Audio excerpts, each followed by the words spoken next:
xamante ne mooy chambre administrative bu cour suprême lañ jàpp mooy que ne dañoo jugé irrecevable requête bi nga xamante ne Barthélémy Dias nangul woon que pour Abass Fall doon maire de Dakar bi lépp nangu nga ci wala ban jàngat nga ci am. c'est fini pour Barth la ñuy wax ou bien. waaw xam nga man dama mës a jàpp ni Barthélémy Dias injustement lañ ko jëlee ci poste bi nga xam ne moom mooy poste boo xam ne askan wi moo ko jox. c'est un élu. Il a été élu au même titre que le président de la République. Évidemment. Au suffrage universel direct. Non pas comme, disons, colistier, wala yu demee noonu. Mais comme quelqu'un boo xam ni dañuy jiitu élection dañu ni bu ñu gagné élection yi diw mooy doon maire. Donc il a été élu au suffrage universel direct de la manière la plus effectivement la plus directe. Si vous permettez la répétition. Alors donc man jàpp naa ni ku ñu fal ci lu demee noonu normalement décret présidentiel rek moo war a mën pour faute grave moo war a mën a tax parce que le président c'est la clé de voûte des institutions. Surtout moo war a mën a tax ñu tekki ndomba tànkam mais du caageenu dañu ni rek benn citoyen moo jóge fële benn waaye boo xam ne partisan bu bokk ci parti au pouvoir boo xam ne Barthélémy Dias fondamentalement dafa am ak moom ay contradictions yoo xam ne dafa fës ci diggu penc mi ñu gis li fi xewoon ci élection législative yi ñu dem taal maanaam siège ba nga xam ne moo doon siège u partem à l'époque dem buntu këram def fa lañ fay def ak loolu yëpp ñu teg ci seen bët jàpp juróom-ñett fukk ci ay nitam tëj leen ci kaso bi ba kenn génn ci àdduna jàppoon nañ ni nag sincèrement ay la yéwén li nga xam ne moom lañ doon gis suñuy bët ñi nga xam ne ñoo ko doon défendre démb ak bërki démb en l'occurrence le chef de la majorité muy Ousmane Sonko nga xam ne dafa taxawoon yaakaaroon ni le président Macky Sall parce que am na ay possibilités yu tax wu war a mën a tax ñu wàcce Barthélémy ci poste bi nga xam ne moom la yore woon en tant que maire te loolu ku ne xam na ni mujjul am mu taxawoon ci buntu maire yi Ndakaaru élément vidéo yaa ngi fi di taxaw naan Barthélémy Dias ku ko bëgg génnee fii nangam ak nangam ak nangam ak nangam parce que askan wi moo ko fal ak lu mu mën a def ci àddina moom la askan wi fal tant que mandaam jeexul kenn mënalu ko dara Ousmane Sonko ko wax tey moom moo wëlbatiku waa ñoñom yi ñoo wëlbatiku di xarab loolu di indi ay conditions yu tax ñu war ko mën a jëlee fi mu nekkoon loolu dañ ko ñaawlu woon dañu jàpp ni du point de vue éthique jàllul du yoon même su fekkoon ni sax am na loi mën nañu ni loi autorisé na wala autorisé wul mais dafa rafetul ci démocratie un maire boo xam ne mi ngi nekkoon ci exercice de fonction di ko def na mu waree Sénégal yëpp ñi nga xam ne mooy ses administrés kontaan ci liggéey bi nga xam ne moom la doon def te ba léegi liggéey baa ngi dem nit ñi di ci teg seen bët lépp luñ fi def ci boobu mu fi jógee ba léegi ay liggéeyam la ay chantier yi fi am yëpp chantier am la donc xoolal Ali Babacar Sy yi nga xam ne moo am fii ci Sicap entre Jëppal ak liberté 2 liberté 3 liberté 5 nga xam ne ale yooyu nga xam moo jëm police su Jëppal yooyu yëpp Barthélémy Dias la li am cité kër góor gi niñ ko commencé di ko liggéey lépp Barthélémy Dias la en tant que maire amoon tamit ay convention yu nga xam ne signé woon na ko am ay responsabilités yu mu amoon au plan international loolu yëpp ñu teggi ko ci simplement pour régler des comptes politiques voilà aujourd'hui nag li ñu mën a wax mooy comme ni ma la ko waxee woon la loi ñun on n'est pas Ousmane Sonko on n'est pas comme le Pastef la loi elle est dure mais c'est la loi même si les gens se sont trompés le droit a été dit par ceux qui devraient dire le droit ils l'ont dit c'est leur responsabilité ce que nous faisons nous prenons acte de ça et la vie continue c'est comme ça que nous raisonnons dans une démocratie c'est comme ça qu'on doit raisonner voilà ok juridiquement Barth def na li nga xam ne moom la ak xam ak yelleefam li mu ko may mu dem def recours am def na ko ña nga xam ne ñoo ko war a juger jàpp nañ ni c'est irrecevable nous considérons que c'est irrecevable voilà wàcce na voilà juridiquement parce que ko laajte dalay wax ne buñ ko consacré wala jël bilan bu Barthélémy Dias y a pas photo ak ñi nga xamante ne ñoo au pouvoir te wàllum yoon considéré wul comme le bilan de l'homme politique foofu noonu est-ce que waru am ay réformes c'est une question hein réforme yoo xamante ne au-delà de l'homme politique buñ ko nattee ci bilan jaay ko doole wala politique du taxati maanaam ñu ñëw rek déjjati ko te mu leer ne ki ñu dàq maanaam moo tane woon ki ñu indi yooyu ban amul rapport à justice wala li ni mel. dégg naa sax ay nit yuy wax naan kuy sàcc tey liggéey moo leen gënal ku dul sàcc te du liggéey mais man d'accorduma ci loolu quoi je ne suis pas d'accord je pense que la loi mooy charte bi nga xam ni moom moo ñu tënk ba mu war a mën a tax ku mu doon ci ñun ak xam ak yelleefam ñu mën ko respecter ba war a mën a tax ñu dund ensemble ñu dundin bu nga xam ni maanaam dañuy jël intérêt général teg ko ci kanamu ñëpp du ñu jël ay intérêt particulier di ko jiital donc loi bi loolu la fiy jëriñ justice loolu lay jëriñ lu mu metti daan bi lu mu metti ku ci nekk da nga war a jàpp ni daan bu xasee ba am dañu ci jël acte daal di avancer mais c'est pas parce que nit ki am na doole wala mën na liggéey wala def na nangam wala mës na xare sàngam sax def na ko mais nit ki tant que mi ngi nekk en porte-à-faux avec la justice le droit devrait être dit voilà. si sur la sincérité politique hein parce que gis nañ Barthélémy Dias ak ki nga xamante ne moom mooy Khalifa Sall dislocation bi ñu am dafa am enjeu ci lii bu fekkoon ànd nañ mënoon nañ boolu ba am dara est-ce que du wone waat que ni maanaam boo leen di politique boo leen mënee mayante dara ngeen jàppante moo gën. waaw man diggante boobu nag mës naa ci sax di àddu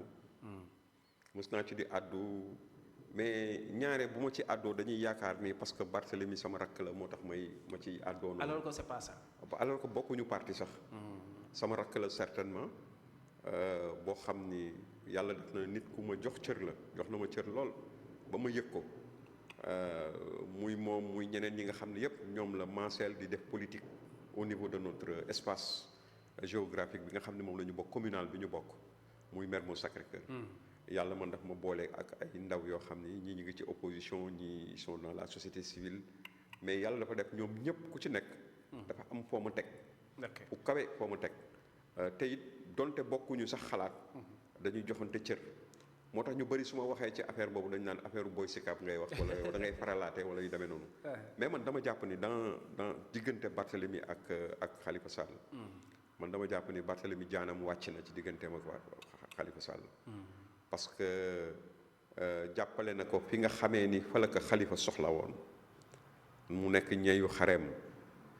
taxaw ci ku ne xam na ni Khalifa c'est pas maanaam ni ko yàlla tëggee ni mu mel xëy na xale yi sax xamuñu mais ñun xam nañ ni am na jamono yoo xam ni il était un peu dur quoi quand il était au parti socialiste un peu voilà. nekkoon koo xam ni daf daan sax saboter nit ñi wala yu demee noonu un peu d'arrogance amoon na ci style Khalifa xale yi nag xamuñu ko dañuy jàppee ni Khalifa c'est un saint voilà nii la mës a mel mais depuis mu jóge ci pouvoir on a vu que Khalifa en fait c'est quelqu'un de très modéré ci yenn genre waxam ci kàddoom ci nangamam même style waxam sax noonu la mel quoi du nit koo xam ni day marqué amul charisme boobu quoi Khalifa n'est pas charismatique. tandis que Barthélemy Dias c'est quelqu'un bu nga xam ni ñayu xare la langue bu mu bokk da ngeen di yëg ni langue bi dana am na lu ko renforcer waaw parce que ndaw la te ndaw la lu nga xam ni am na nu ko yàlla bindee vrai Boy Sicap la nit la koo xam ni excusez-moi du terme Boy Sicap mais dama bëgg wax ne daal nit ku yeewu la ku nite la te it ku am fit la fit gi nag ci baayam la ko donne nit ku am taxawaay la am fasaa de sorte que fu mu bokk ay la yéwén daf koy renforcer donc man jàpp naa ni digganteem ak Khalifa moom lamb xam ne moom doon warteefam def na ko ba mu mat sëkk parce que tey Khalifa a atteint ses limites objectives politiquement Khalifa mënatul lu dul di conseiller en politique mais ambition à proprement parler ku xam politique au Sénégal ak ni mu tëddee xam ni il n'a aucun avenir politique au Sénégal à l'heure actuelle c'est pas méchant quand je le dis mais c'est la réalité c'est une lecture basée sur des faits Khalifa bientôt il va avoisiner peut-être les 73 ans wala 72 ans nu mu néew te à 75 ans on ne peut plus être candidat à la présidence de la République ban rôle la Khalifa mën a jouer bu dul un rôle de senior peut-être à l'Assemblée nationale wala ay yeneen ay luy demee noonu mais comme président de la République moom vraiment son avenir politique est plombé son avenir présidentiel est plombé plutôt mais Barthélemy par contre fi mu toll nii il serait beaucoup de mon point de vue beaucoup plus intelligent pour Khalifa pour mu jàppale Barthélemy su fekkee ni il veut terminer en beauté politiquement dafa war a am générosité wu kii nga xam ne moo toppoon ci moom nekk ndaw bu xam ne dafa taxaw ba am taxawaay ba nekk maire Dakar parce que nekk maire Dakar c'est pas du lu ndaw lu rëy la le maire de la capitale am ay entrée am ay sortie ci àddina si am ay carnet d'adresse dafa gën a corser la carapace politique de Barthélémy Diaz donc l'intérêt aujourd'hui des deux aurait été que Khalifa Sall soutenir ko nekk ndijaayam nekk baayam boot ko nekk ak moom di ko conseiller jiital ko nag ci kanam topp ci nekk du sax topp ci ginnaawam mais taxawu ko comme papa ni muy taxawee doom comme manager ni muy nekk ak mbërëm loolu moom moo doon sakkan pour moom parce que bu boobaa lu Barthélemy am moom na absolument bu fekkee ni carrière politique moo ko tax a jóg aussi dana ci am su dee lu mu mën a doon dana ci bénéficier wu su fekkee ni aussi pour entrer dans la postérité en tant qu'homme politique majeur loolu aussi dana ci gis boppam donc vraiment. Actuellement Barth il est dans une chambre labyrinthique wala benn chemin épineux politiquement léegi de ce fait dañoo gisoon am na nu mu meloon ak Macky Sall la dernièrement mu dem mel ni collaboration boobu ñu félicité ko fa tey dina la bett ñu ne rejoindre na Diomaye président wala am nañu rapport parfait parce que gisoon nañ mu ne mu ngi bind Diomaye mais ba tey Diomaye tontu ko. waaw man it dégg naa loolu dégg naa ñu ni pour être franc j'ai eu entendre que ni j'ai eu dire plutôt que ni par certains que ni Barthélémy Diaz il est en train de démarcher la coalition Diomaye président dégg naa loolu dégg naa aussi que Barthélémy Diaz il est en bonne intelligence avec le président Macky Sall nit la ko xam ni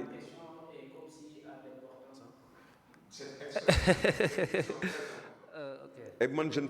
ne suis pas dans la langue de bois xam dara di ci noppi wala yu demee noonu en tout cas man moi je l'ai dit bien avant lii yëpp di am j'ai toujours dit que ni man li ma gisal parce que lu baax rek laa ko yéene mage naa ko lu bari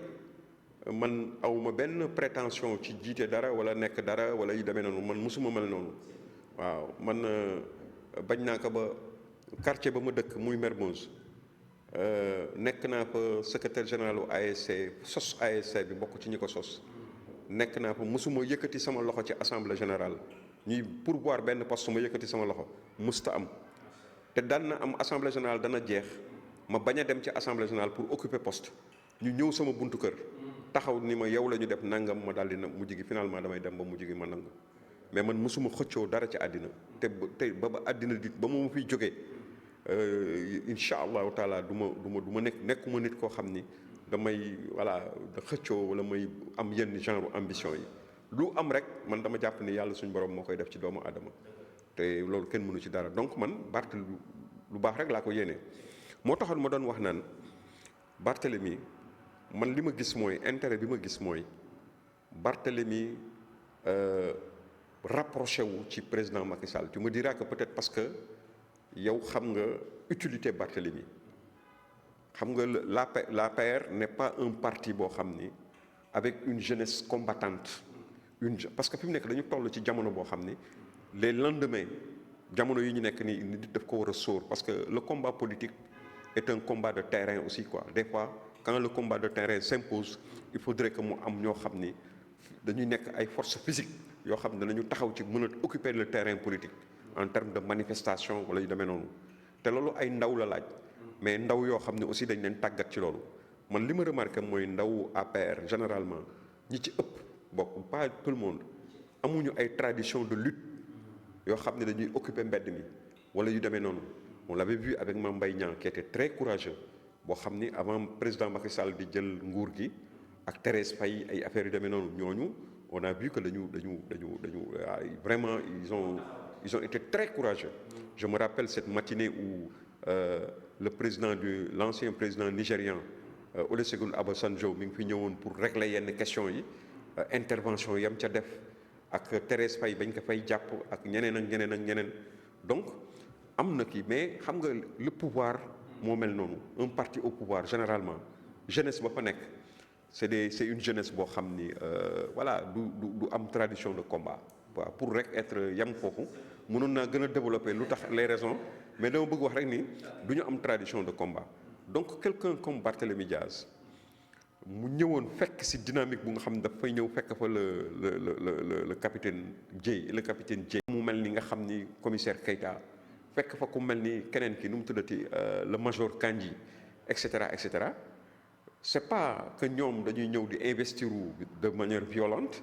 mais mën nañu jox ay conseils d'organisation et de méthode ci naka la ñu mën a taxawee def ay manifestations parce que on va vers des lendemains yu nga xam ni c'est sûr que certaines manifestations seront interdites dëkk bi ku gis ni muy doxee xam ni jusqu'à présent ñi ngi ci dal par rapport ak li nga xam ne mooy ñëw ci kanam ñi ngi ci dal parce que tamit enjeu yi moo tax donc man personnellement par opportunisme lucide dama jàpp ni notre parti par exemple l'APR aurait intérêt à s'attacher l'amitié, la collaboration de quelqu'un comme Barthélémy Diaz. Ce serait une très bonne chose. Les formes peuvent différer. Il est vrai que un Barthélémy Diaz daal di ñëw fondre dans l'APR man xalaatuma ne noonu la mën a demee mais war na mën a am dans le cadre d'une coalition loolu lu war a mën a nekk la dans le cadre d'une coalition comme ni mu amee Benno Bokk Yaakaar ni mu amee Takku Wallu Sénégal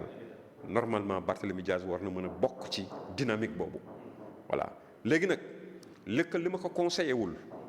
mooy muy dem di dugg ci Diomaye président ça je ne le lui conseille pas ce serait l'erreur de sa vie mooy nekk l'erreur de sa vie il sera définitivement les Sénégalais vont le démystifier voilà parce que tamit Sénégal dafa am loo xam ni mbaax la fi jom fidélité fulla fayda dafa nekk loo xam ni tradition la fi suñ la gisee par exemple yow koo xam ni démb ak bërki démb da nga ko doon xalab ñu yow benn suba gis ngeen ànd parce que xam nañ yow ay affaire intérêt pouvoir moo tax ngeen di ànd intérêt pouvoir ak intérêt Sénégal bu benn intérêt Sénégal mooy nga jàpp ni li gën ci Sénégal lii la nga ànd ci man tey su ma xamoon ni président Diomaye moo gën ci Sénégal wallahi al azim damay ànd ak moom mais je suis convaincu que gënul ci Sénégal yàlla moom la décidé moom ku coobarewu la pour une raison positive ou négative yàlla mooy décidé askan wu nekk yàlla wax na ko ci askan wu nekk amuloo lu dul ki nga mérité comme njiit ngay am donc njiit yàlla dina ko tànn parce que askan wu nii la mel mu jox ko lu mu mérité njiit it yàlla dana ko tànn aussi favorablement tànnal ko njiit loo xam ni njiit lu nga xam ni war na ko mën a jiite normalement te ndam rek lañ ciy am n'est-ce pas bon respecté nañu président de la République mooy suñu président mu baax mu bon mu liggéeyal Sénégal mu ñàkk liggéeyal Sénégal mooy kilifa réew mi duñ ko jàll baat duñ ko wax mais politiquement ànduñoo ak moom te gëmuñu ni am na capacité pour yóbbu Sénégal fi nga xam ne ñun jàpp nañ ne Sénégal fa la war a dem voilà. ñuy bàyyi xel di leen fàttali di amal jotaay ak doyen Moustapha Guèye ñu ñëwaat ci beneen actualité.